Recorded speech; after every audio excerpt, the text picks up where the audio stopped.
Erev Tov, bonsoir à tous, à toutes.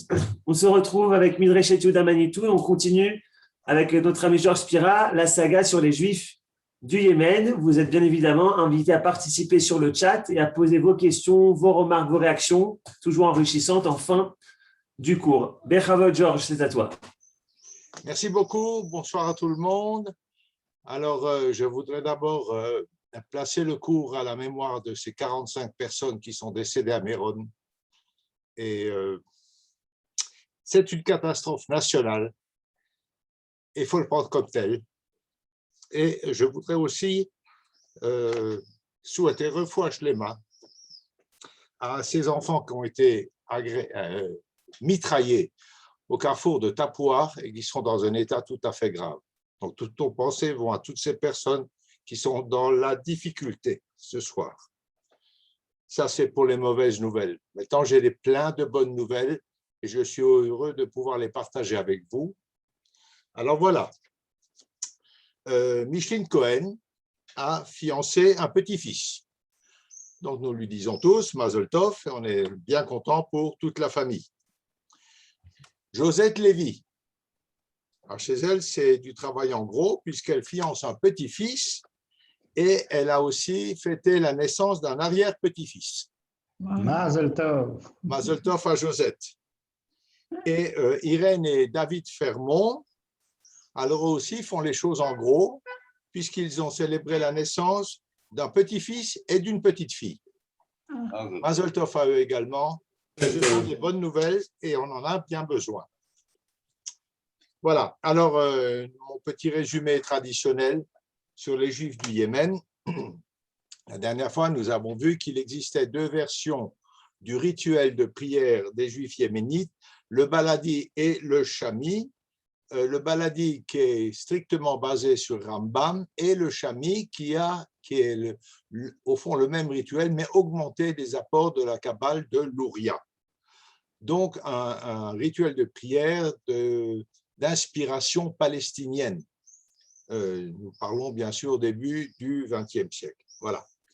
Dans le monde yéménite, l'idée messianique est extrêmement importante et ça va induire l'apparition d'un certain nombre de faux messies dans l'histoire du Yémen. Et le dernier en date important, ce sera évidemment Shabtai Tzvi, qui aboutira à l'expulsion des Juifs du Yémen pendant une année dans le désert de Mosa. En 1872, l'Empire ottoman conquiert le Yémen, ce qui induit une plus grande mobilité des gens, puisque l'Empire ottoman est un empire extrêmement étendu et vaste. Les frontières tombent et donc il y a une grande mobilité des personnes, mais aussi des idées. Et c'est de cette façon-là que la Haskalah, les Lumières, pénètrent doucement le monde yéménite. Et cette influence de la Haskalah va provoquer un raidissement, un braquage en deux groupes de juifs yéménites. D'une part, nous aurons les Dordéa, la génération des sachants, de ceux qui savent, qui sont plutôt modernistes et rationnels, et d'un autre côté, les Ikshim, qui maintiennent la tradition ancestrale des Yéménites, augmentée de la Kabbale de l'Ouria. Au fond, Dordéa, c'est un avatar de la Haskalah. Ils sont menés par un rabbin qui est le rabbi Yehia Kafi, et ils amènent un débat au Yémen entre tradition et modernité, et ce débat amènera une fracture qui va également toucher les Juifs yéménites installés à Jérusalem. Et ça finira par une mise au kherem, une mise à l'index par les rabbins de Jérusalem, mais ça ne veut pas dire pour autant qu'au Yémen, ce mouvement s'arrêtera. Il s'arrêtera bientôt, nous allons le voir tout de suite. Mais d'abord, ce que je vous avais aussi raconté, c'est que la conquête ottomane avait amené une modernisation du pays. Et cette modernisation amène les Juifs à demander à l'Alliance israélite universelle l'ouverture d'une école pour éduquer les enfants et les mettre au niveau Chol, et Kodesh évidemment aussi, mais Chol, des autres enfants du pays. Et puis l'Alliance va refuser finalement. Elle n'ouvrira pas d'école au Yémen, ce sera un des rares pays où elle n'ouvre pas d'école, mais nous nous étendrons là-dessus un peu plus longuement, pas ce soir, vous verrez. Alors, finalement, cette école sera construite quand même, mais par les autorités ottomanes, dirigée par Dordea. Et dans cette école, on enseigne le Kodesh, évidemment, mais on enseigne également les mathématiques, les sciences, les langues étrangères, on fait de la gymnastique, on fait toutes les matières profanes nécessaires à un homme de bonne composition. Cette école s'ouvre en 1913 et sous les coups de boutoir des Hikshim, elle fermera 2 ans plus tard. Alors c'est très dommage parce qu'elle n'aura pas eu le temps de former au moins une génération de gens ouverts vers un judaïsme plus moderniste. Ils n'y sont pas arrivés. Je vous avais aussi parlé des langues qu'on parle au Yémen, ainsi que des écrits des différents auteurs et surtout poètes yéménites. Et surtout, nous étions revenus sur une des conséquences de l'Empire ottoman, c'est le développement, une forte croissance des importations, ce qui implique une perte d'activité de l'artisanat yéménite. Or, l'artisanat yéménite était largement tenu par les Juifs, et donc ils ont de moins en moins de travail, ce qui va amener un certain nombre de chefs de famille à s'expatrier à Djibouti, où ils auront du travail. Donc, ils iront à Djibouti pour quelques mois, reviennent et repartent, etc. Encore 3 dates. 1880, il y a des famines au Yémen et c'est le début des premières aliotes. Ce n'est pas très nombreux encore, mais ça fait un petit peu de monde quand même qui part.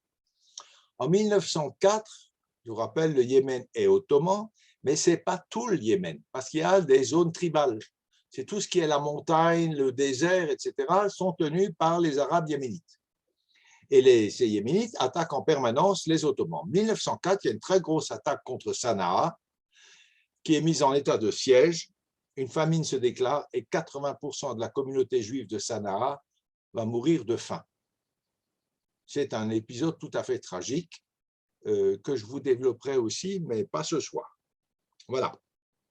Entre 1881 et 1910, vous le situez, c'est donc quelques années après cette fameuse famine sur Sanaa, il y a une émigration spontanée de juifs yéménites et nous allons retrouver 2500 juifs yéménites à Jérusalem et environ 300 à Jaffa. Alors, il faut quand même mettre ça en rapport avec la population de l'époque de Jérusalem. Je crois, si je ne me trompe pas, mais avec un point d'interrogation, la population de Jérusalem se tournait autour de 25 000 personnes. Entre 25 et 30 000 personnes, c'était une petite ville. Hein.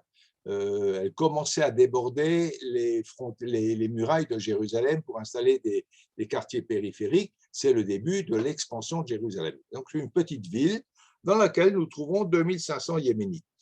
Ce n'est pas sans raison que je vous dis ça, vous verrez tout à l'heure pourquoi je vous le dis. Entre 1910 et 1918, il y a la première offensive de l'organisation sioniste qui pousse à l'émigration. Et nous en étions là, et donc nous allons continuer. Alors, à ce moment-là, quand les sionistes viennent, eh bien, les conditions de vie sont assez difficiles au Yémen parce que les Juifs yéménites payent la jizya, l'impôt obligatoire de tout dhimmi en terre musulmane. Sauf que la jizya, qui est théoriquement un impôt per capita, par personne, au Yémen, ce n'est pas comme ça, c'est une somme globale. 1000 shekels, peu importe les chiffres.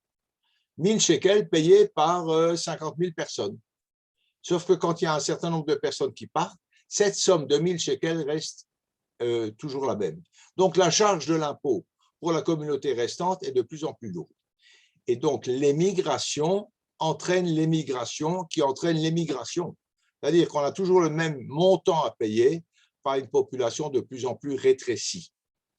Ce rétrécissement n'est pas énorme, mais on va commencer à friser environ 10-12% de la population juive du Yémen.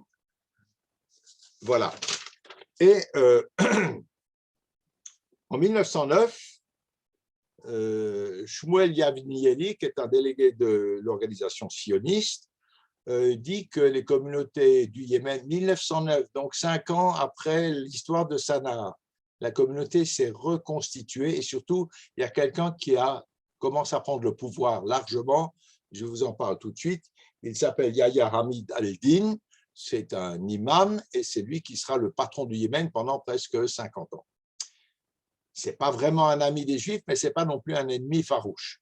Et donc, cette communauté se reconstitue et le délégué, Shmuel Yavnieli, dit que les Yéménites sont prospères et relativement en sécurité. Donc, son constat est plutôt opposé à l'idéologie sioniste et il attribue leur réussite à une bonne intégration dans un environnement musulman. Mais c'est un cliché, vous verrez que ce n'est pas tout à fait juste, c'est un flash. Parce que ce monsieur, il s'est essentiellement concentré sur Sanaa et Aden. Mais c'est par là qu'on trouve le plus de Juifs. Le plus de Juifs, c'est dans les zones tribales. C'est l'objet d'un développement un peu plus tardif. Donc, ces Juifs, un certain nombre arrivent en Israël et on arrive là à la grande faute d'Israël au départ.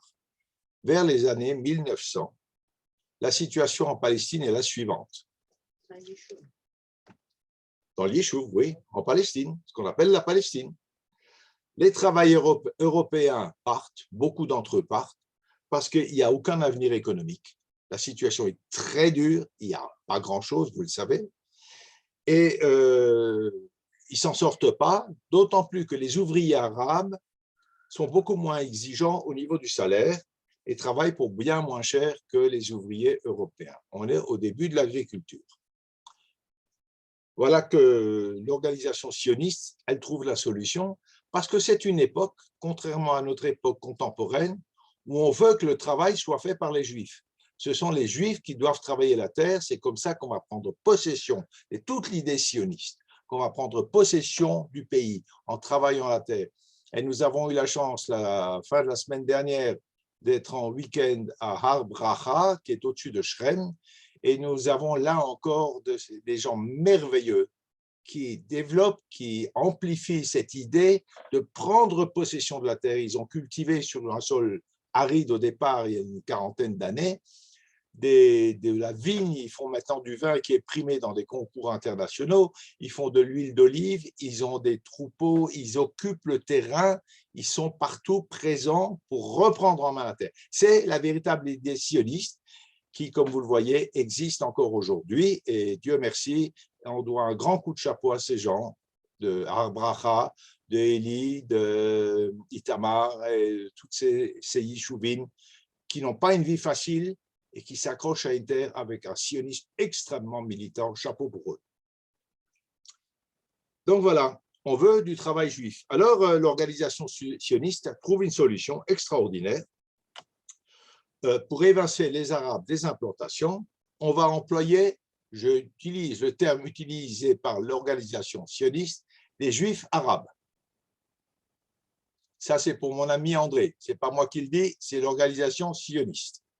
Des Juifs arabes qui vont remplacer la main-d'œuvre arabe tout en assurant le caractère juif des implantations et du travail. Donc, on importe 2000 Juifs du Yémen, on les importe littéralement. Des hommes, pas les familles, des hommes seuls. Et en 1910, et ils sont logés dans des quartiers séparés, à Hadera, à Rehovot, à Petar Tikva et à Kinneret. Il y a quelques semaines de cela, Ariel Assaf a fait un exposé sur les Juifs du Yémen en Israël. Il racontait qu'à Kinneret, on les logeait dans un bâtiment où il y avait toute la machinerie pour pomper l'eau. Et c'est là-bas qu'ils dormaient avec des turbines qui tournaient toute la nuit. Il y a un mépris absolu de ces gens. Et pour un même travail, un fermier juif, à l'époque, paye entre 5 et 8 piastres à un ouvrier arabe, entre 6 et 9 piastres à un ouvrier yéménite et 12 piastres et demi pour un ouvrier ashkenaz. Alors évidemment, la rentabilité économique est bien meilleur avec des ouvriers yéménites. Le problème, c'est que ce salaire ne permet pas à ces pauvres gens même pas de se nourrir correctement. La différence avec les ouvriers arabes, c'est que les Arabes sont des ouvriers saisonniers et que tous ont un autre travail à côté. Donc, ils s'en sortent avec un petit salaire, mais pas nos braves ouvriers yéménites. Et ils dépendent exclusivement de ce salaire journalier. Et du coup, évidemment, ils vont former littéralement un lumpenprolétariat, un prolétariat de très, très, très bas niveau, aux marges des plantations. Pour Yaakov Techon de l'organisation sioniste, il faut autoriser les familles à venir intégralement, les femmes et les enfants, parce que les femmes et les jeunes filles remplaceront très avantageusement les femmes arabes qui font office de femmes de ménage dans les familles ashkénazes. C'est vraiment une attitude dramatique, mais je n'ai pas fini, vous allez voir. Ils ont un taux de mortalité extrêmement élevé. On compte à Petah Tikva que 40% de la communauté yéménite décède entre 1912 et 1918, ce qui représente 124 personnes. 40%. Pourquoi? À cause de la malaria, à cause de la malnutrition, à cause des conditions d'hygiène déplorables. Rehovot, c'est la même situation. Et notamment la malaria, puisqu'ils travaillent dans les marais, dans les champs, va décimer ces personnes. Et les comités des villages refusent de leur payer les soins. Il n'y a pas de copatrolim à l'époque. Les comités de village refusent de payer les soins parce que ça ne vaut pas la peine, c'est du matériel humain. C'est tout à fait dramatique, tout à fait dramatique. Les conditions sanitaires, le travail des femmes et des enfants qui travaillent plus de 10 heures par jour. Certains logent en plein air. Alors en été, ça va bien. En hiver, il pleut ou il fait froid. Ils logent dehors. Les conditions sont absolument déplorables. Ça ne s'arrête pas là. Le Yishuv Ashkenaz a complètement exclu les Yéménites des programmes d'achat de terre. Ils ne peuvent pas acquérir quoi que ce soit. Si tant est qu'ils aient un peu d'argent, ils ne peuvent pas. Ils n'ont pas le droit d'acheter des terres. Ils sont maintenus dans un rang de salariés inférieur sur le marché du travail. Ils sont exclus du kibbutz, c'est-à-dire qu'ils travaillent au kibbutz comme ouvriers agricoles, mais ne peuvent pas être chaver kibbutz. C'est vraiment très grave, vraiment très grave. Et ainsi, avec ce comportement véritablement raciste, je ne peux pas appeler ça autrement, on les exclut complètement et on en fait une identité totalement séparée de la société israélienne qui est émergente dans ce Yishuv du début du XXe siècle. Alors, cette ségrégation, elle n'a pas que des origines culturelles. Et là, ça devient assez intéressant, parce que les Ashkénazes se considèrent comme d'un rang social supérieur, car ils sont les pionniers en Palestine et que les Juifs orientaux sont venus beaucoup plus tard. Or, cette idée, elle est fausse, elle est inexacte. Il y a eu une alia du Yémen dès 1880, c'est-à-dire la première et la deuxième alia. Il y a eu une alia aussi du Maroc, il y a eu une alia de différents pays séfarades, alors évidemment numériquement moins importante, mais la population d'origine aussi est beaucoup moins importante. Mais elle est présente, elle est réelle et elle est significative. Ce qu'il y a, c'est que cette attitude empêchera tout Yéménite d'arriver à un rang politique élevé et malgré avec cette soi-disant antériorité ashkénaze, les Juifs yéménites, leur alia et leur histoire ont été littéralement effacés de la mémoire sioniste. Alors, ce n'est pas la seule histoire qui soit effacée de la mémoire sioniste. Il y en a eu plein d'autres, nous les verrons au fur et à mesure, mais juste pour mémoire comme ça, la mémoire sioniste a été écrite à l'époque du Mapai, donc de la gauche. Et par exemple, une histoire qui vous touche beaucoup d'entre vous, lors de la révolte du ghetto de Varsovie, tout le monde connaît Anielewicz. Anielewicz est un homme remarquable qui a animé la révolte du ghetto de Varsovie. C'est indéniable. il faut lui laisser tout le mérite qu'il a. Sauf qu'il n'a pas été seul. Et dans les milieux religieux du ghetto de Varsovie, il y a eu des chefs de la révolte également qui ont été totalement occultés de la mémoire sioniste, du récit sioniste des premières années. Donc là, il y a toute une attitude politique que nous reverrons à de multiples occasions, qui consiste à avoir un récit historique de la gauche, désolé de le dire, mais c'est comme ça, souvent faussé, qui n'a comme but que de mettre en exergue les qualités de la gauche, qui sont indéniables. Il n'y a pas de doute que c'est la gauche qui a largement contribué à la création de l'État d'Israël, mais ils ne sont pas seuls. Il n'y a pas que les Ashkénazes. Il y a eu des Sfaradim, il y a eu des religieux, il y a eu de tout. Or, il y a un récit qui est le récit officiel et un récit qui est gommé. Mais nous verrons de multiples exemples au cours de nos réunions. Donc, ces Juifs yéménites n'existent pas dans la mémoire sioniste. Ils ont considérablement souffert du conflit israélo-arabe parce que les Juifs les considèrent comme des Arabes. Arabes juifs, d'accord, mais Arabes. Donc, ce n'est pas des gens dignes de confiance déjà non plus, même s'ils sont Juifs.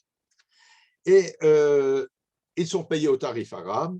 Et d'ailleurs, les lettres qu'on a de ces Juifs yéménites arrivés racontent les insultes des contremaîtres, qui sont des Juifs européens, qui les traitent d'Arabes, de crétins, de sauvages. C'est le reflet d'une gava, d'un orgueil, d'une supériorité, entre guillemets, du judaïsme européen.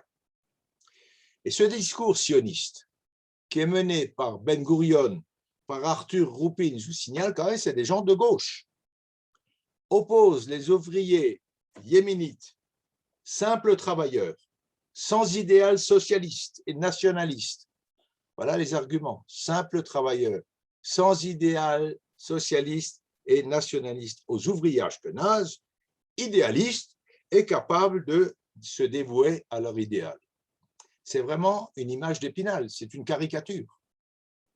Le journal Hatzvi, ça c'est vraiment le pompon, écrit la chose suivante. Le juif oriental, il s'agit là des yéménites, pour le moment, simple travailleur, naturel, capable de toutes sortes de tâches, sans honte et sans philosophie, mais aussi sans poésie. Et M. Marx est tout aussi absent de la poche de son veston que de son esprit. Il s'agit de Karl Marx. Je ne veux pas dire que l'élément yéménite doit rester dans sa situation actuelle, à savoir son état présent de sauvage et de barbare. Voilà ce qu'écrit le journal là-dessus. Alors, ce qui est assez amusant là-dedans, c'est que si les Juifs yéménites n'ont pas le livre de Karl Marx dans leur veston, peut-être que les gens de gauche, des Ashkénazes du début du Yishuv, l'ont dans leur poche, mais ne l'ont pas lu. Parce que sinon, ils se comporteraient peut-être différemment avec cet alia des pays orientaux. Alors, ils se sont trouvés une justification, les Ashkénazes. Je dis bien Ashkénazes parce que c'est vraiment une confrontation entre ces Juifs orientaux et les Juifs qui sont venus. Je n'enlève rien au mérite des Juifs ashkénazes, attention. C'est quand même massivement eux qui sont venus et ils ont beaucoup travaillé, ils ont payé très cher pour que nous ayons la chance aujourd'hui de vivre dans notre pays. Mais il y a eu des fautes. Le problème des fautes, c'est certainement qu'elles ont eu lieu, mais ce n'est pas le pire, c'est qu'il faut les reconnaître. Et ces gens ont une soif de reconnaissance de ce qui s'est passé. Je ne sais pas où ça en est aujourd'hui. Je ne crois pas que tout soit reconnu. Ariel nous racontait à propos de Kinneret qu'il a rencontré là-bas deux juifs du kibbutz, un vieux monsieur qui disait « Ah, mais nous avons été très humains avec les Yéménites. Mais qu'est-ce que tu veux, ils n'étaient pas de notre niveau. Donc, on les a nourris, on les a logés. Basta, terminé. Aucun regret sur ce qu'on a fait. » Le fils ou le petit-fils de ce monsieur, enfin un autre, quelqu'un d'une quarantaine d'années, prend conscience de ce qui s'est passé, prend conscience qu'on s'est mal comporté. Il faut le dire. il n'y a pas de réparation à attendre. On ne revient pas en arrière, mais il faut le reconnaître. C'est important pour l'honneur et pour la dignité de ces personnes. Voilà, c'est mon point de vue, je le partage. Comme toujours. Voilà, alors les Ashkénazes, ils ont une justification à leur comportement par leur vertu sioniste. Et effectivement, il dit, nous, on a renoncé à partir aux États-Unis, à émigrer aux États-Unis, où nous aurions une bonne vie. Ce n'est pas tout à fait vrai, mais ça, ils ne le savent pas, il faut leur laisser le crédit. C'est que l'immigration aux États-Unis au début du XXe siècle a été dramatique. Je ne vais pas vous raconter ça ce soir, mais juste pour mémoire, les sweatshops, les ateliers de la transpiration, de la sueur, qui étaient des ateliers de confection en sous-sol, où le patron était un juif et qui avait des employés juifs qui les forçaient à travailler Shabbat parce qu'il ne fallait pas perdre une minute de travail. Des gens qui venaient de Pologne, qui étaient religieux et qu'on a obligé à tout abandonner dans ces sweatshops. C'est une petite histoire, mais il y en a plein d'autres. Ce n'est pas l'heure ce soir. Mais ça, ils ne le savent pas. Ils considèrent avoir le mérite d'être venus trimer en Palestine plutôt que d'avoir une belle vie aux États-Unis, ceci pour joindre le projet sioniste.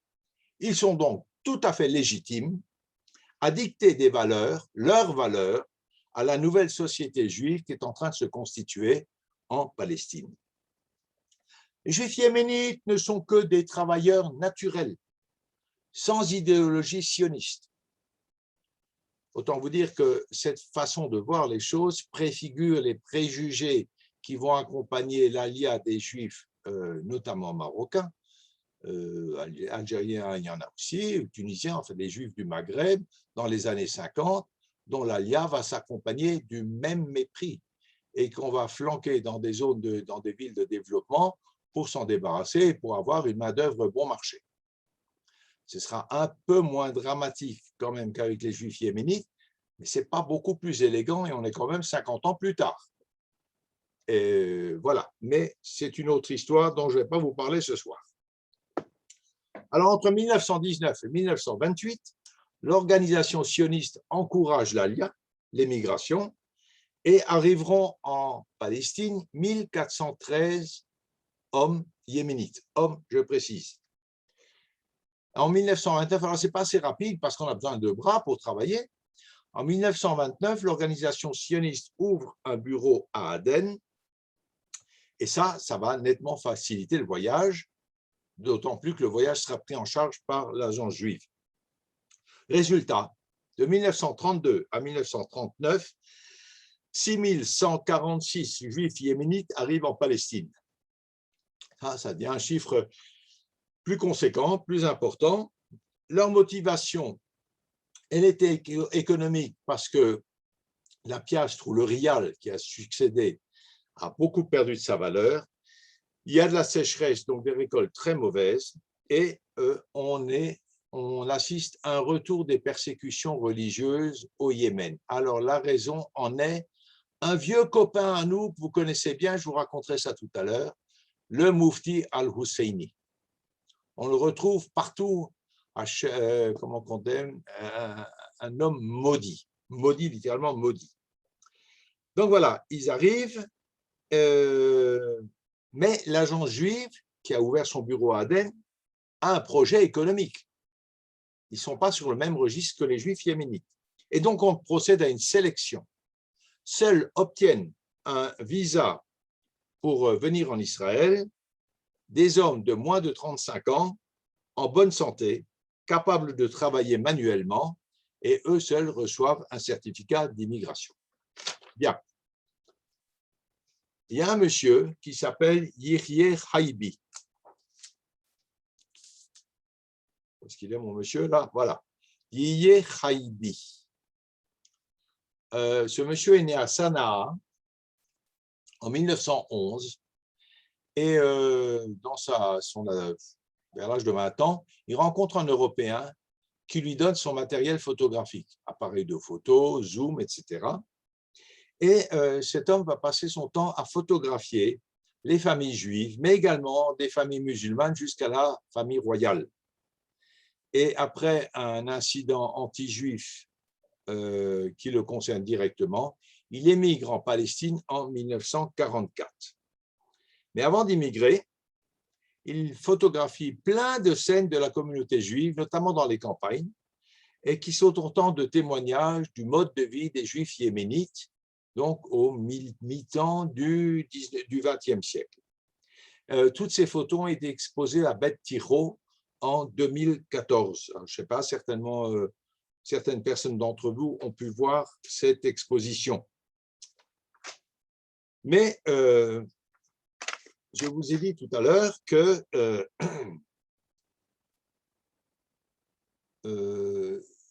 le Moufti al-Husseini est passé au Yémen. Et il va y avoir un changement dans la vie des Juifs. On va reprendre un petit peu cette chronologie. En 1839, je vous le rappelle en 2 mots, Aden est conquise par les Anglais, 1839. En 1872, les Ottomans occupent le centre du pays, mais pas les zones tribales. Du coup, ce pays qui était isolé s'ouvre au monde. Tout ça, nous l'avons vu. Et pour beaucoup de Juifs, beaucoup, c'est quand même des chiffres relativement limités, c'est l'occasion de quitter le pays, essentiellement vers Israël. Donc, pendant leur occupation, les Ottomans ont été très souvent confrontés à des attaques, à des raids des Arabes yéménites contre la présence ottomane. La plus grave, je vous en ai déjà parlé, c'est en 1904, qui est dirigée par l'imam Yahya al-Din, Hamid al-Din, dont je vous ai parlé tout à l'heure. Yahya Hamid al-Din, voilà comment il s'écrit, monsieur. Yahya Hamid al-Din. C'est lui qui va mener ses raids contre les autorités ottomanes. Et en 1904, on a cette terrible famine à Sanaa qui décime la communauté. Bien. Il devient chef politique et religieux de 1904 à 1948. Et après le départ ottoman, il devient le chef du Yémen. Départ des Ottomans, c'est 1918, 17-18 par là. Il devient le chef du Yémen et développe une politique très particulière. Il isole complètement le pays. Il le met sous cloche pour plusieurs raisons. D'abord, il veut protéger l'islam. Il veut protéger l'indépendance du Yémen et éviter toute ingérence extérieure, que ce soit dans les domaines politiques, culturels, économiques ou militaires. Mais pour autant, il signe quand même des accords économiques surtout avec l'Italie et l'Angleterre et certains pays européens. Cette politique d'isolement du pays amène une stagnation technologique alors que le monde entier progresse. Nous sommes au début du XXe siècle, il y a des progrès scientifiques, des progrès technologiques immenses. Le Yémen reste complètement à l'écart et stagne technologiquement. Et ce comportement va lui amener des revers militaires et également une économie complètement détériorée parce qu'il n'est pas en phase avec un monde qui est en plein développement. Il a des guerres, les Anglais lui font la guerre, il essaie plus exactement, lui, de libérer Aden, mais il perd la bataille. Il se bat contre les Saoudiens, tout ça en 1934. Résultat, les Saoudiens et les Anglais définissent les frontières définitives du Yémen sans demander grandement son avis. On fixe les frontières, terminées. Il a perdu une grande bataille là. Mais bon, voilà. Le Yémen est géographiquement défini, et l'imam est contraint, avec ses accords d'armistice, si vous voulez, de se livrer à un commerce des armes avec l'Allemagne. Alors voilà ce qui se passe. Et commerce des armes avec l'Allemagne, on est en 1934. Et également, il est obligé d'envoyer des soldats s'entraîner en Égypte. Il y a un fondé de pouvoir allemand qui vient au Yémen et qui est chargé de négocier ces accords en 1939. L'accord est le suivant. L'Allemagne payera en armes au Yémen, donc il y a un lien qui se crée, payera en armes au Yémen l'achat de 5000 tonnes de café. Pourquoi 5000 tonnes de café? Parce que le Yémen est un très grand producteur de café. C'est même sa principale ressource, avec le khat. Mais le khat, ça ne s'exporte pas tellement. Ça se consomme sur place. Alors, parallèlement à ça, ce fameux imam, Yahya, applique strictement le statut de dhimmi à l'égard de la communauté juive. Ainsi, les environ 60 000 juifs du Yémen sont protégés, sont libres de pratiquer leur religion. En contrepartie, il y a énormément de restrictions sur leurs activités et évidemment, la jizya a payé le fameux impôt. Alors, il n'a juste pas d'autorité sur les juifs d'Aden. Et ça, c'est intéressant parce que les juifs yéménites vont entendre ça. Du coup, beaucoup d'entre eux vont quitter le Yémen et vont se rendre. Aden, ça fait partie du Yémen, mais c'est sous autorité anglaise et ils vont essayer de se rendre dans cette enclave anglaise. Si je remonte un tout petit peu en arrière, en 1920, il y a des tensions entre les Juifs et les Arabes ici en Palestine. Ça aura un effet au Yémen. Non, c'est très loin pourtant. En fait, suite à ces oppositions et cette guérilla entre Juifs et Arabes en Palestine, l'imam interdit le départ des Juifs du Yémen. Ils n'ont pas le droit de quitter le pays, ils sont bloqués dans le pays. Et là-dessus, Al-Husseini, on le retrouve, demande de durcir encore ces restrictions. Il voyage en 1934 au Yémen et demande instamment à l'imam de se montrer plus sévère à l'égard des Juifs. Alors là-dessus, pas mal de Juifs vont clandestinement se rendre dans l'enclave anglaise et attendent patiemment un visa pour Israël. Parallèlement, l'Italie, c'est une zone assez dense. Elle contrôle l'Érythrée et l'Éthiopie. C'est juste en face du Yémen. Et elle est très intéressée à ce qui se passe au Yémen. Et elle envoie une délégation qui collecte toutes sortes de renseignements. Un petit peu plus tard, les Italiens installés au Yémen clameront leur soutien absolu à Mussolini. Voilà. Alors, une seconde, je vous prie.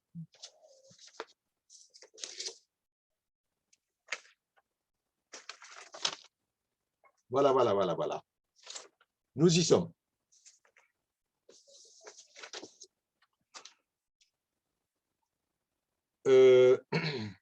Justement, à propos de l'Italie, de Mussolini, de Al-Husseini, quelle est la situation au Yémen pendant la Deuxième Guerre mondiale? Alors, il y a une rumeur qui court au Yémen. Un dirigeant, Abdullah al-Wazir, a reçu une lettre de Hitler. Et dans cette lettre, Hitler écrit « Préparez les couteaux ». C'est clair. Mais l'imam Yahya Hamid al-Din, je rappelle qu'il est strict avec les Juifs, c'est le statut de dhimmi absolu, mais il les protège. Et il s'oppose catégoriquement à ce qu'on s'en prenne aux Juifs. Et il va protéger la communauté juive, et de là vient sa réputation de protecteur de la communauté. C'est un petit peu exagéré quand même, parce que c'est un protecteur qui se fait payer très largement, mais enfin c'est vrai que dans une circonstance particulière, il a protégé les Juifs, il a interdit qu'on touche à eux. Mais il paye quand même un prix élevé pour cette protection. Donc voilà, la rumeur permet de présenter Yahya comme défenseur des Juifs. Et la question est de savoir, il ne s'est rien passé, si la Deuxième Guerre et les événements de la Deuxième Guerre sont effectivement parvenus au Yémen. Et en fait, la Deuxième Guerre mondiale n'a pas influé, pratiquement pas influé au Yémen, mais pourtant, elle a induit des changements dans la vie des Juifs yéménites.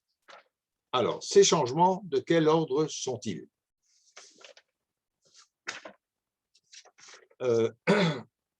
Pendant la Deuxième Guerre, toujours selon sa politique de protection, d'isolement du Yémen, l'imam déclare l'absolue neutralité du Yémen et entretient des relations avec les deux parties au conflit.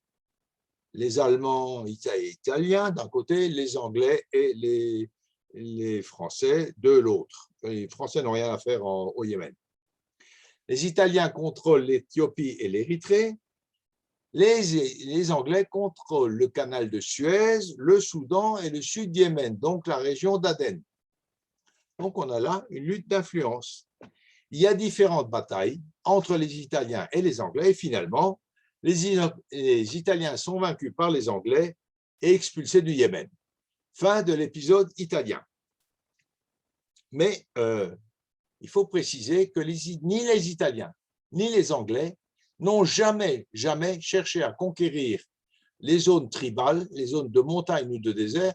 Ils ont très bien compris pourquoi, parce que c'est impossible de conquérir ces territoires qui sont très accidentés, très difficiles d'accès, qui sont des lieux d'embuscade permanents, donc ils y mettent tout simplement pas les pieds. Ce qui les intéresse, c'est le bord de la mer Rouge, c'est par là que transite le commerce, c'est par là que transitent les bateaux, et donc c'est ça ce qui est important. Le reste, on ne s'en occupe pas. Donc,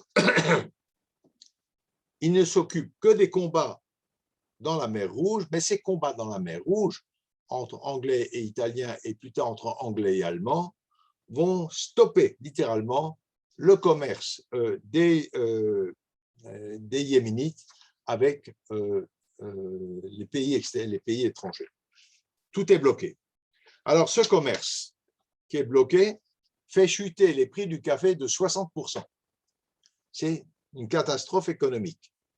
Et là-dessus s'ajoute le typhus qui va décimer des centaines de milliers de Yéménites, donc au mi-temps de la guerre, vers 42-43.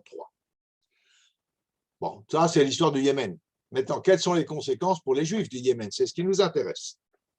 Alors, le Yishuv, ici en Israël, est préoccupé de tenter de sauver les Juifs d'Europe. Ça, on le comprend bien. Et il n'accorde plus de visa aux Juifs du Yémen, auxquels on s'intéresse très peu. Seulement, voilà que les Anglais montrent beaucoup d'intérêt pour le Yémen. Ils s'intéressent de plus en plus au Yémen parce que c'est un lieu de passage, c'est un lieu de transit extrêmement important, et ils cherchent à tout prix à s'assurer sa neutralité.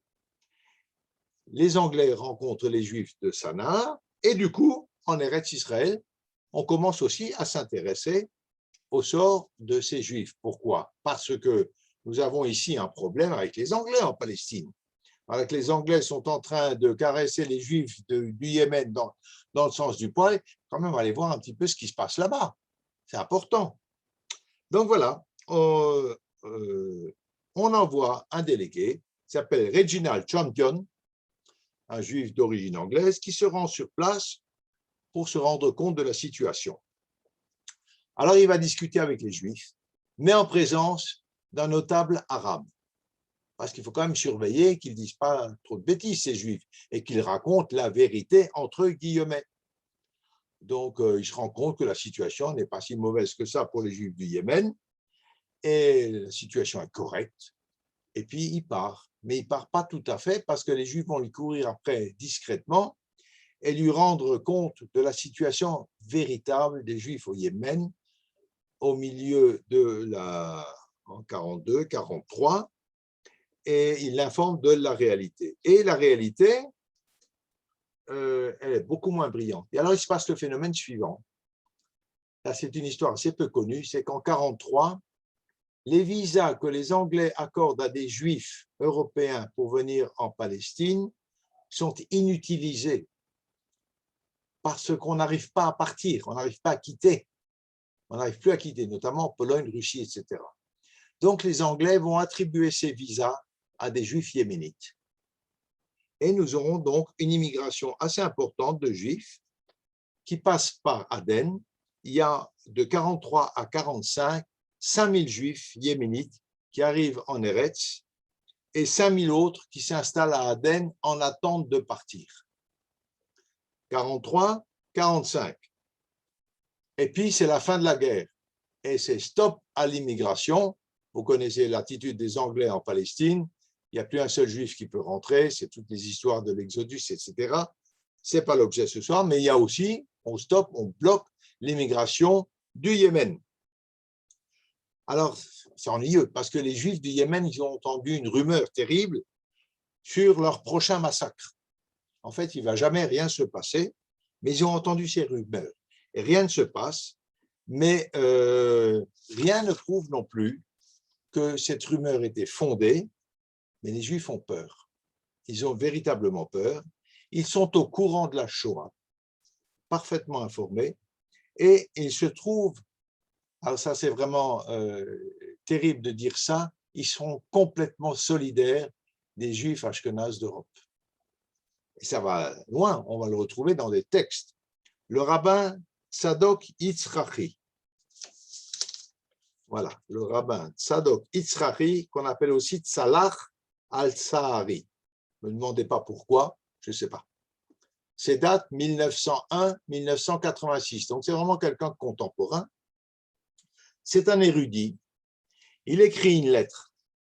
Je suis informé sur ce qui se passe en Allemagne contre nos frères d'exil, ce qui contribue à ma douleur. Du fait du grand amour que je vous porte, ainsi qu'à toute notre nation, je vous dis respectez les lois du Shabbat. Toute ma communauté, nous prions pour vous. C'est une belle lettre de quelqu'un qui est très loin de ce monde et qui souffre pour eux. Voilà. Un peu plus tard, en Israël, un monsieur qui s'appelle Chaim ben Shlomo Sharabi. Il est venu du Yémen, lui. Il est déjà installé en Israël et il écrit un cantique des 4 exils. Cantique sur les 4 exils. Je verserai une pluie de larmes. Et il décrit les malheurs de l'exil, rappelle les massacres des Juifs pendant la Shoah et la rumeur d'extermination des Juifs du Yémen. Voilà ce qu'il écrit. Hitler conçut le dessein de massacrer des êtres saints. Les fils du Yémen prirent les Sfarim et allèrent sur les tombes, poussant des cris déchirants pour tous leurs frères dans les fours crématoires. Alors, à l'inverse de l'accueil qu'on leur a donné, ces gens souffrent profondément dans leur âme pour leurs frères juifs du monde ashkénaze. C'est intéressant de le souligner et de le dire. Alors, la guerre va effectivement épargner le Yémen, mais par contre, il va complètement s'effondrer économiquement, et cet effondrement va évidemment impacter toute la population du pays, et ça va induire une très forte émigration des Juifs vers Eretz et vers Eretz Israël ou Aden. Donc voilà. Alors après ça, nous arrivons à l'opération que beaucoup d'entre vous connaissent, l'opération tapis volant.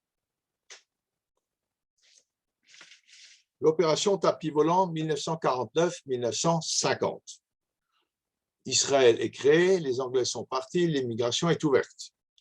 Et une partie de la communauté yéménite est déjà partie, mais la proclamation d'Israël en 1947, le pogrom d'Aden en 1947, il y a eu un pogrom par les musulmans d'Aden, et la mort de l'imam Yahya. Alors l'imam Yahya al-Din, il a été assassiné en 1948, et par un bonhomme qui a pris sa place et qui lui-même a été très vite démis par le fils de l'imam Yahya, qui a continué cette politique on va dire, de protection des Juifs, protection dans le sens positif et négatif.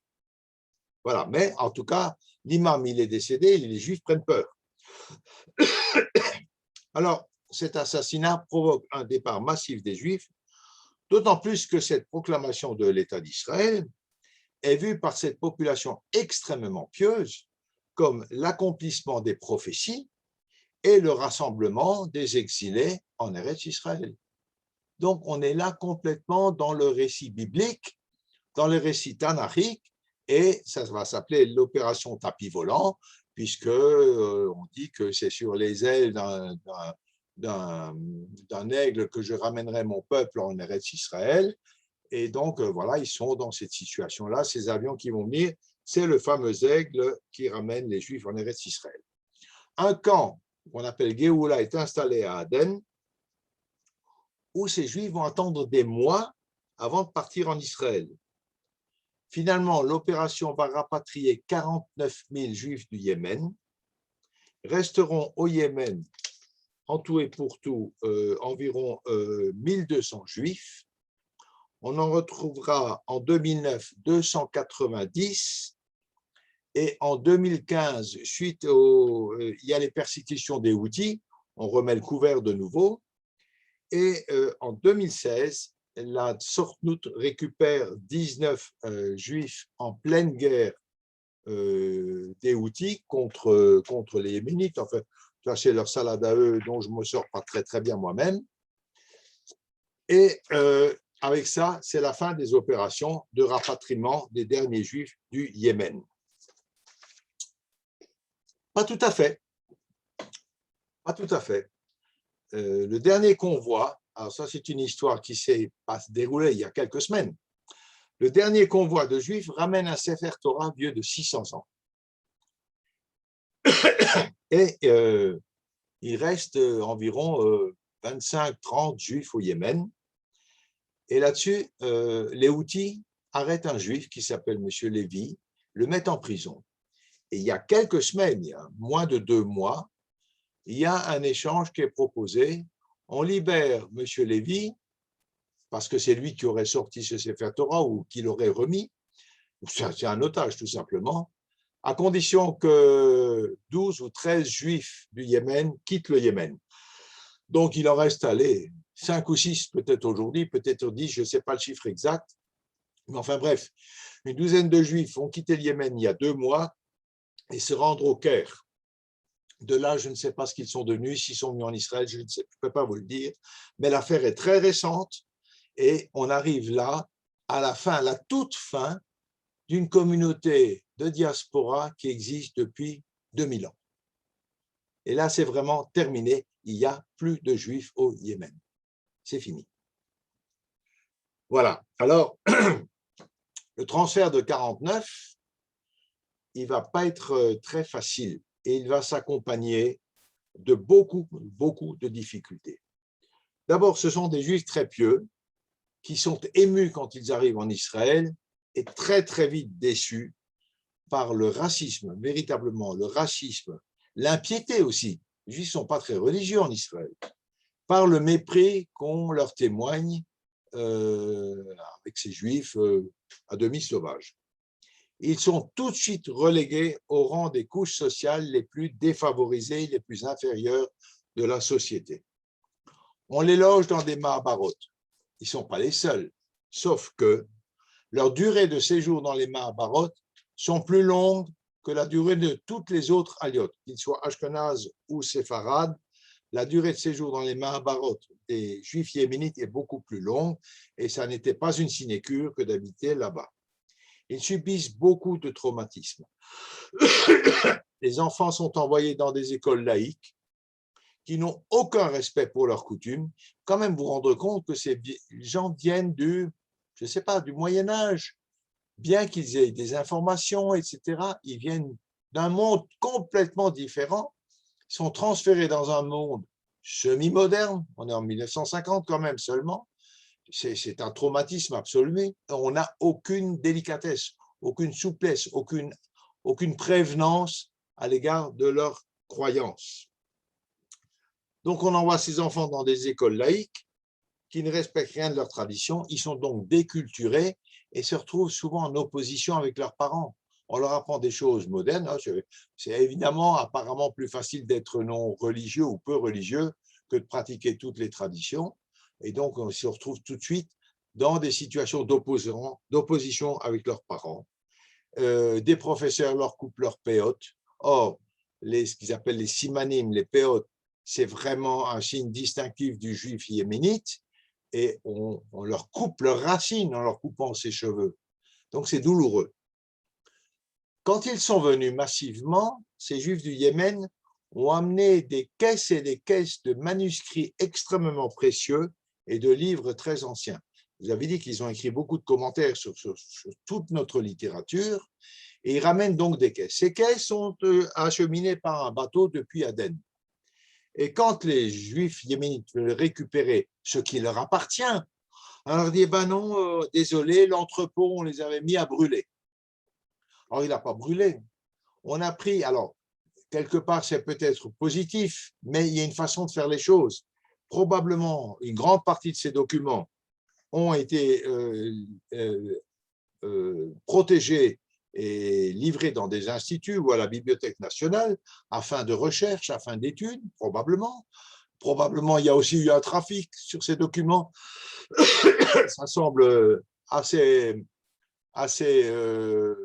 probable. On a eu quelque chose de très similaire où des communautés juives d'Alsace, des petites communautés, avaient des mapotes, ces bandes de tissus qu'on mettait autour des siffrés Torah, et des Israéliens sont venus, soi-disant, pour préserver ce capital, etc. Et ça donnait lieu à un trafic assez important en Israël. Bon, aujourd'hui, c'est arrêté, mais beaucoup de documents comme ça ont disparu au profit de la poche de certains malfrats. Voilà.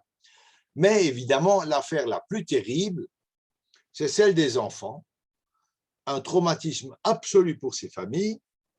Ont disparu dans les hôpitaux d'Israël entre 1500 et 5000 nouveau-nés et nourrissons hospitalisés à leur arrivée parce qu'affaiblis par le voyage, ou des mamans qui ont accouché, on a dit que l'enfant était mort-né. Certains ont été déclarés décédés. On les a enterrés rapidement sans prévenir les parents, parce que bon, c'est aussi la pagaille dans le pays à l'époque, c'est vrai aussi. Mais on a entrepris des enquêtes depuis.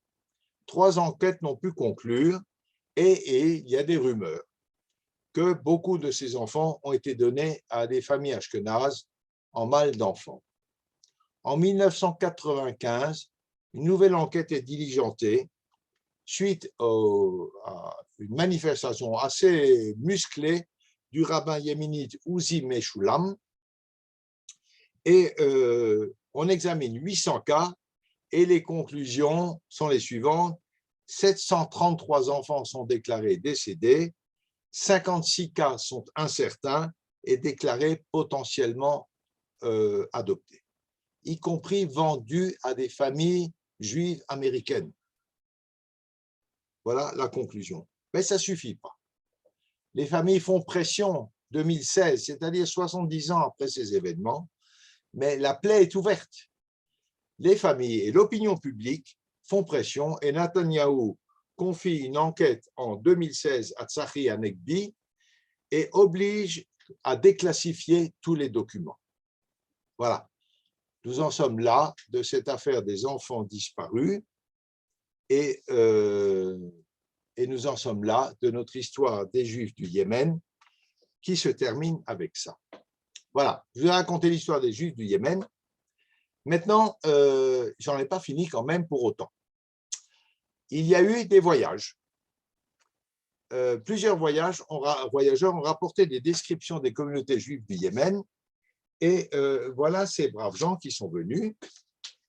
En 1869, Yosef Halevi, un orientaliste français qui a beaucoup travaillé sur les Juifs d'Éthiopie et qui fait un rapport à l'Alliance israélite universelle, mais vous savez que celle-ci n'ouvrira jamais d'école. Il est assisté par un guide local qui s'appelle Chaim Apshou,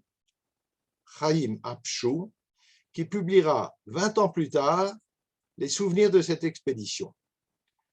Le plus important, c'est en 1910, un inspecteur de l'Alliance qui est envoyé de nouveau au Yémen. Il s'appelle Yom Tov Semach.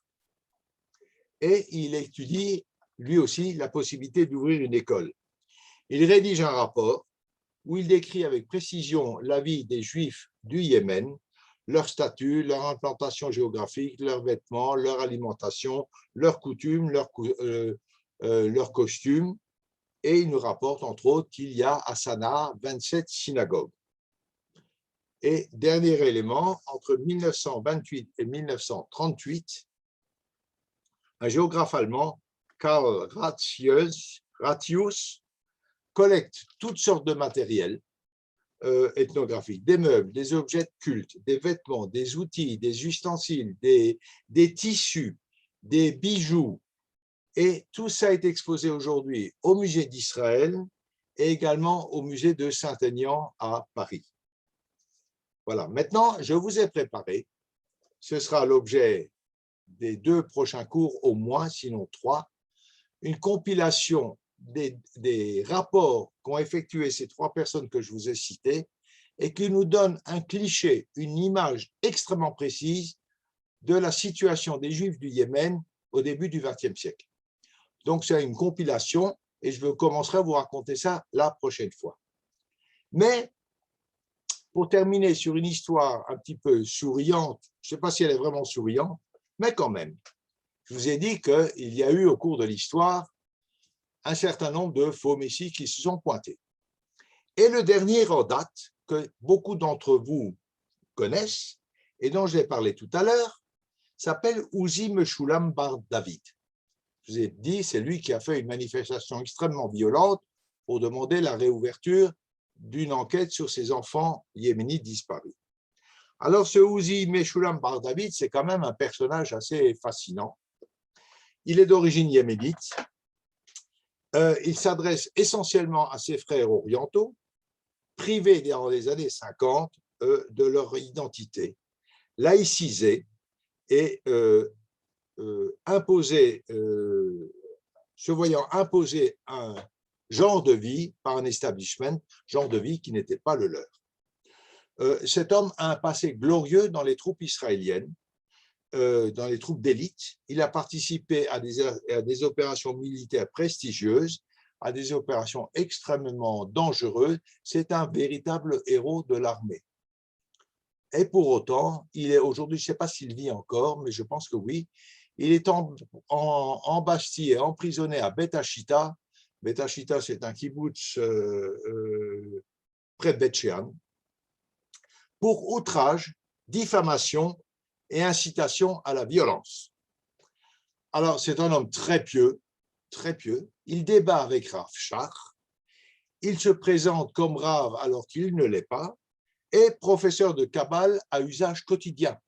Donc, l'entrée de l'ésotérisme, si vous voulez, dans notre vie quotidienne. C'est un prophète véhément qui dénonce les iniquités, les scandales, les complots laïques, la gauche perverse, ses concitoyens israéliens, tous vendus. Il est terrible, il y a des mots absolument affreux. Des bêtes impures à éliminer coûte que coûte. Ce sont des Amalécites travestis. Voilà sa perception qu'il a de ses frères juifs en Israël. Il parle très bien, il est charismatique, et un certain temps, il va même entraîner les élèves du Merkaz Harav Kook. Merkaz Harav Kook, c'est quand même une grande pointure. Alors, ça n'a pas duré très, très longtemps. Les rabbinim vont voir l'erreur, vont voir les fautes de ce bonhomme et le mettent au Kherem. Ils le mettent à l'anathème. C'est un hérétique du point de vue des rabbinim du Merkaz Harav Kook. Il dénonce le vol des enfants yéménites. Effectivement, ça, il a raison quand il dénonce ça. Mais il faut voir les propos, et il faut voir les termes et les incitations à la violence qu'il profère. Il dénonce la vulgarité de la gauche effrontée, les laïcs, les pseudo-juifs, les rabbins ashkénazes, et il doit, sur ordre de Dieu, se sacrifier pour obtenir le plus vite possible la venue de Mashiach et la rédemption. Il reçoit des admirateurs dans sa prison, dans une robe blanche avec une ceinture rouge pour montrer qu'il est un descendant de David Ameller, et traite les sionistes ashkénazes amalécites et Haman, qui doivent tous être pendus. Donc, c'est le dernier avatar d'un faux messie yéménite qui se trouve ici en Israël. C'est triste et c'est aussi un peu cocasse parce que c'est un illuminé. Voilà. Donc, j'en ai fini pour ce soir. Et la prochaine fois, donc, on va aller sur le terrain, voir comment ça se passe. Maintenant, si vous avez des questions, je suis à votre disposition. Oui, super, merci beaucoup, Toda Rabba et Georges. D'où tenez-vous vos sources sur le comportement des Ashkénazes, me demande-t-on. Il y a plein de documents là-dessus et de livres sur l'histoire du sionisme qui en parlent, clairement. Et Daniel Ben-Hayem écrit « Les Yéménites n'avaient pas Karl Marx, mais ils avaient la Torah qu'ils connaissaient par cœur, ce que le Yishuv a rejeté. » Ah oui, d'accord, elle conforte exactement ce que je viens de dire, mais ce que je disais, c'est que le Yishuv avait Karl Marx, mais ne l'avait pas lu. Sinon, il ne se serait peut-être pas comporté comme ça à l'égard de nos frères yéménites. Et Georges, merci beaucoup. Avant d'autres questions, d'autres remarques, Brigitte voudrait dire un petit message et puis après, s'il y a des questions, avec grand plaisir. Brigitte, ma présidente adorée, on t'écoute. Georges, d'abord, un grand bravo. Et je ne peux pas dire ça chaque fois que tu parles, mais c'est extraordinaire. Moi, j'apprends chaque mot que tu dis, j'apprends et c'est passionnant. Vraiment, kol hakavod. On est extrêmement heureux que tu parles. C'est vraiment formidable. Chez toi d'abord, pardon. Merci. Oui, alors je voudrais dire quelque chose d'autre. Ça, je voudrais dire à tous ceux qui nous écoutent tranquillement derrière leur écran. Nous organisons jeudi, le 6 mai, une vraie soirée en réel. Et nous vous invitons à vous inscrire, à sortir de chez vous pour qu'on se retrouve. C'est en l'honneur de Yom Yerushalayim. Nous avons beaucoup travaillé pour le programme et nous vous attendons. Surtout, inscrivez-vous à l'avance, c'est très important. Voilà, bonsoir. Georges, je voudrais Oui. intervenir. Voilà, vous voyez même l'affiche qui est superbe. Et il y a plein de gens super sympas qui vont venir et vos copains à vous et également les intervenants qui sont super. Donc, on vous attend tous. On reprend les questions. Je précise qu'il y a une application pour s'inscrire très simple. Ouais, tout le monde a le lien. Ça marche. Inscrivez-vous auprès de Brigitte ou sur le lien par carte bleue, c'est rapide. J'ouvre maintenant les micros et on revient au sujet passionnant des Juifs yéménites. Vous pouvez poser vos questions, vos réactions. Oui, Simon, c'est à vous. André, à toi. Ah, c'est pas Simon, c'est André. Simone, Et il y a Simone, la femme, qui se fait appeler généralement Simon dans les bureaux. Voilà. Mais ça me gêne d'être en couple avec Simon, mais bon, c'est comme ça. Bon. Alors, cela dit, c'est une question pour le Rav Meshulam, il me semble, mais peut-être me trompais-je, qu'il a été tué en fait, parce que dans la ville où il faisait office de rabbin et de prédicateur, il y a eu des manifestations violentes et où il est apparu armé d'ailleurs. Et il a été tué. Alors, à son histoire, bon, c'était évidemment quelqu'un d'assez extrémiste, mais enfin, les faits qu'il évoquait, malheureusement, à cette époque, beaucoup de gens les croyaient excessifs. On sait aujourd'hui, tu as rappelé certains des faits, il y a pire, hein, il y a pire que l'adoption d'enfants. Je n'ai pas envie d'en parler parce que la nausée me vient du sort qui a été réservé à certains de ces enfants. Voilà. Bon,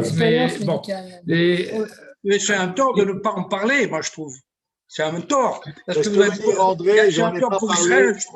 Ce que veut dire André, j'en ai pas parlé, c'est qu'il y a aussi des enfants qui ont été pris pour faire des expériences médicales. Voilà, c'est vrai, c'est très dur, mais c'est vrai, vous avez raison, il faut le dire parce que c'est vrai. C'est pas tout. Je reviens, tu l'as effleuré aussi, mais les Juifs yéménites n'étaient pas à l'origine des agriculteurs. Ils étaient des artisans, des commerçants, mais pas des agriculteurs. Et d'office, certains ont été installés dans les années 1920, près du lac de Tibériade, en agriculture. Et globalement, ça a été un échec. Beaucoup sont morts de faim, beaucoup ont été ruinés, sont partis. Mais, comme toujours, il y a des gens qui ont réussi. Et quelques années après, la Sornout, ayant vu qu'il était possible de mener une agriculture compétitive dans ces régions, a déplacé les agriculteurs yéménites qui étaient dans cette région vers le Negev et a installé des Ashkénazes. Cela dit, bon, on connaît ces discriminations dont ils ont été victimes de la part des Ashkénazes, mais je crois avoir entendu que les séfarades installés à Jérusalem n'ont pas été beaucoup plus accueillants que les Ashkénazes envers leurs frères yéménites. Au début, lors du premier Yishuv, exact, c'est ce que Jacques Picard avait dit la semaine dernière, il y a 15 jours, mais c'est aussi le phénomène d'une concurrence qui vient et qu'on n'aime pas voir débarquer. Ça a été au départ, c'est vrai. N'empêche que cette attitude générale de mépris absolu, c'est quand même, nous en avons la paternité, malheureusement. Y compris entre nous, selon qu'on est au-dessus de nous. Ou pas. Je m'excuse d'être un peu différent. J'ai un gendre qui a étudié Avi Picard les problèmes des enfants yéménites et qui pense que tout ce qu'on raconte, c'est absolument contraire au fait qu'il a étudié lui. Alors faisons attention à ce qu'on dit, faisons attention à ce que les gens racontent, parce que il y a eu, c'est pas qu'il y a eu une commission, il y a eu plusieurs commissions qui ont été le fait qu'on raconte encore maintenant que des enfants ont été kidnappés et ce qui n'a été prouvé par personne. Et alors, il faudrait l'inviter pour comprendre exactement quels sont les faits qu'il a étudiés en tant qu'historien, professeur à l'université de Bar-Ilan. Mais il y a une commission qui est encore en cours. Ça veut dire qu'on n'a pas de conclusion définitive. Ben si, avec Sahria Negbi. Oui, Ken. Ça veut dire qu'on n'a pas les conclusions définitives. On a, d'après mon genre, des conclusions tout à fait définitives et il n'y a aucun fait nouveau qui a prouvé que ces enfants ont été kidnappés. OK. Totact. Merci, Moshe. J'ai connu des personnes qui ont dit que leurs enfants avaient été partis ou que leurs frères étaient partis et que les parents ne pouvaient pas faire Shiva. On leur avait dit que les enfants étaient morts. Les parents ont dit on peut pas. La mère disait moi je sais que mes enfants sont en vie. Elle ne pouvait pas faire Shiva. Et j'ai connu des personnes. J'en ai connu. Ce qu'il faut savoir, c'est que dans les années 50, au début, le gouvernement et toute l'organisation gouvernementale étaient complètement absourdés par tout ce qu'ils avaient à faire. Complètement débordés. Et ça explique beaucoup l'administration ne fonctionnait pas encore. On est dans les années, début des années 50 et qu'il y a un tas de bavures qu'on croit qui ont été faites sont en fait couvrent des carences administratives qui ont fait que beaucoup de choses de mort n'ont pas été entièrement Moshe, le problème, c'est qu'on ne peut pas revenir en arrière. Mais alors, au moins, faut-il, mais je ne sais pas si ça a été fait, reconnaître qu'il y a au moins des erreurs. Au moins ça. Ça a été reconnu 36 fois. Enfin, on est en 2021. Je ne crois pas qu'il y ait beaucoup de Yéménites actuellement qui reviennent encore sur ces problèmes, bien que les rumeurs sont telles que jusqu'à présent, il y en a pas mal qui sont persuadés qu'ils ont été kidnappés pour les vendre à des familles américaines en Amérique. Est-ce que tu restes? Je voudrais intervenir. Autre chose? Oui, Alex? Oui, je voudrais intervenir sur 2 points. Premièrement, il n'y a pas eu simplement des vols de Sifré Kodesh, comment on appelle ça, de documents religieux. Il n'y a pas eu simplement ça. Il y a eu énormément de Juifs qui ont été volés, qui ont remis leurs biens à Souknout, des bijoux, de l'argent, et qui n'ont jamais revu. Ça, c'est quelque chose de patent. Personne ne peut le contester. La deuxième chose, c'est que je me suis beaucoup intéressé à ce problème et j'ai été invité par le Rav Meshulam. Je suis allé le visiter en prison. C'est un homme qui m'a beaucoup perturbé parce que j'avais étudié avec des armes. J'avais étudié le cas des dossiers, beaucoup de dossiers qui étaient clairs, qui étaient documentés de vols d'enfants dans des hôpitaux, d'enfants yéménites. Et à l'initiative d'une communauté de Juifs yéménites, je me suis rendu dans la prison où était le Rav Meshulam, je l'ai rencontré. Je devais avec lui faire une enquête internationale, saisir le bâtonnier de Paris et saisir l'ONU de vol d'enfants. Malheureusement, j'ai perturbé une réalité très, très complexe de ce Rav Meshulam qui ne m'a pas plu, je dois dire, et ce qui fait que je me suis mis en retrait de ce problème. Mais je peux le dire de documents que j'ai vus, il y a eu des vols, on a volé des enfants, il y en a qui se retrouvent aux États-Unis et qui ont été vendus, pas simplement volés, qui ont été kidnappés, et que ça mérite, normalement la peine de mort mérite pour ces gens-là. Voilà, je veux le dire.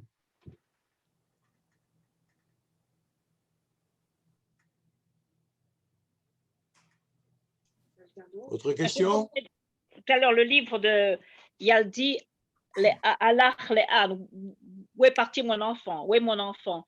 Et dans ce livre que je vous ai montré tout à l'heure en hébreu, oui, il y a des listes, je ne sais pas combien de centaines de noms qui sont mentionnés.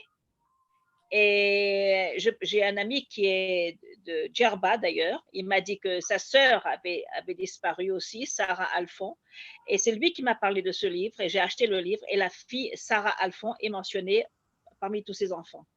C'était les Tunisiens, et c'est toujours les Yéménites, et les Tunisiens, et les Marocains, etc., etc. Alors, on ne va pas me raconter que ça n'existe pas. Il y a eu aussi à Yehoud, il y a quelques années, il y a eu aussi des manifestations contre tout ça. Enfin bon, bref.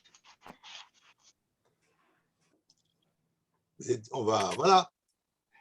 Autre question? Non, merci, un petit commentaire, oui. Petit commentaire, s'il vous plaît. J'essaie absolument pas de minimiser le côté terrible de tout ce qui a été dit. Il y a quand même quelque chose qu'il faut rappeler.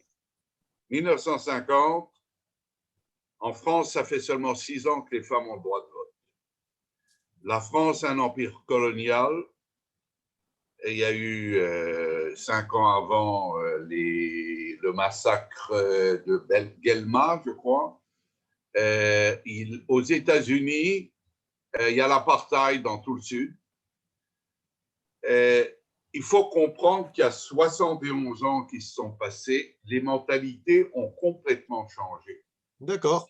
Je pense que malheureusement, beaucoup de Juifs d'origine européenne, même si c'était l'Europe de l'Est, et évidemment, pour les Juifs d'Europe de l'Ouest, c'était pas des Européens, avaient un petit peu la mentalité qui était la mentalité globale de la toute-puissance de l'homme blanc. Évidemment, aujourd'hui, on va...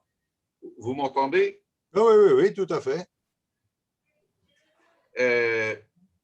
On va presque à l'excès inverse, c'est-à-dire tout ce qui est homme blanc hétérosexuel, c'est mauvais. Mais à l'époque, effectivement, il y avait cet état d'esprit. Et malheureusement, ce qui n'aurait pas dû se passer entre juifs s'est produit un petit peu. Mais je n'essaie pas de donner des circonstances atténuantes, mais je veux dire qu'il faut quand même retenir cela. Et quand on juge cette période, quand on parle de 1920, c'était l'époque où on prenait des Noirs ou à l'exposition universelle pour les mettre dans des cages à Paris pour qu'on les voit. Je veux dire, c'est un monde qu'on ne comprend plus du tout. Oui, mais je vais peut-être être naïf. Je crois qu'ici, nous sommes dans un pays juif. Oui, je suis d'accord avec vous. Nous avons des principes moraux.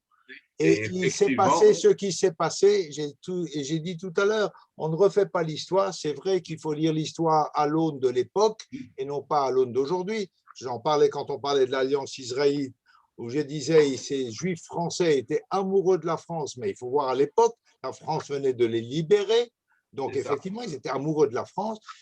Tout ce que tu dis là est vrai, c'est tout à fait exact. Il faut simplement c'est pas une excuse, non, il faut le reconnaître. C'est plus une explication qu'une légitimisation. Oui, évidemment, je comprends bien l'explication.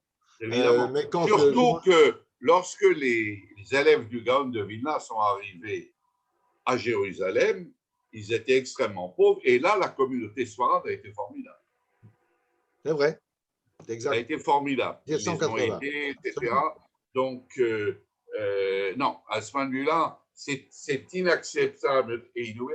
Mais j'essaie. Je comprends l'explication, clairement. L'explication qui était dans un monde totalement eurocentriste à l'époque. Eurocentré, et, oui. Je répète, bon, ça fait 6 ans qu'on a. C'est impensable de penser aujourd'hui que les femmes n'avaient pas le droit de vote. C'est vrai, c'est vrai. Je peux dire un petit mot en passant. Je peux dire un mot? Bien sûr, bien sûr, bien sûr.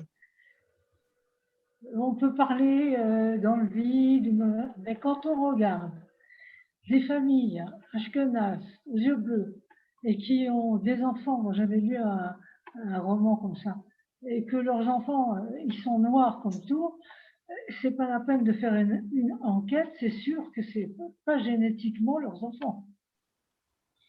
Probablement, oui. C'est plus que probable.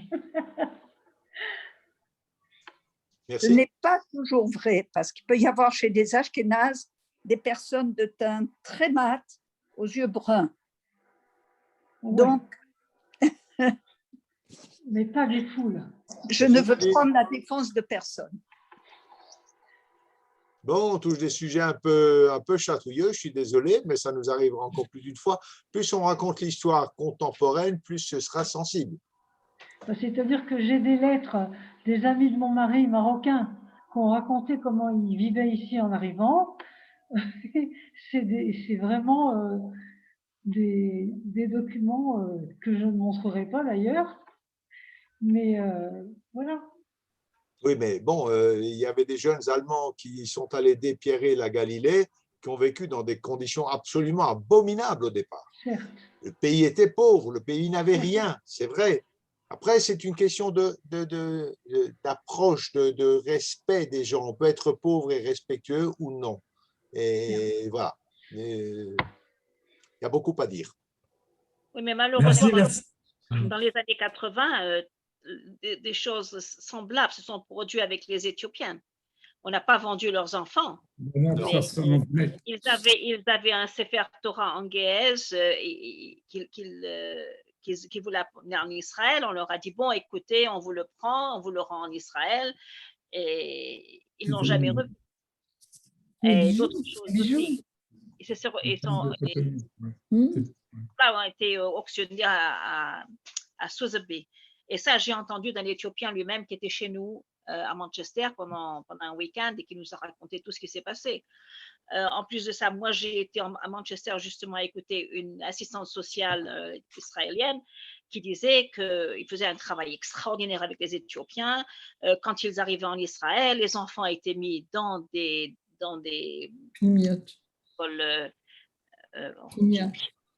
et que les vieilles personnes étaient mises dans des maisons de retraite, etc. Mais non, c'était des familles unies, c'était des familles qui habitaient tous ensemble, ils avaient beaucoup de respect pour les personnes âgées, etc., etc. Les familles ont été complètement disloquées. Et après, on vous dit, ah ben voilà, il y a des délinquants, et puis voilà, il y a ci, et puis voilà, il y a ça. Bon, bref. Bon, je crois qu'il faut être prudent, on ne peut pas généraliser non plus, mais il faut savoir qu'il s'est passé des choses pas toujours très jolies. Oui, exact. Voilà. Maintenant, toute généralisation n'est pas bonne. Et nous devons être particulièrement prudents. On va finir comme ça, je crois. Pardon? Merci beaucoup, Georges. On va finir comme ça. C'est un débat passionnant. On le reprendra dans 2 semaines. Ça marche. Kol Tov, bonne soirée à tous. Kol Tov à tout le monde. À bientôt.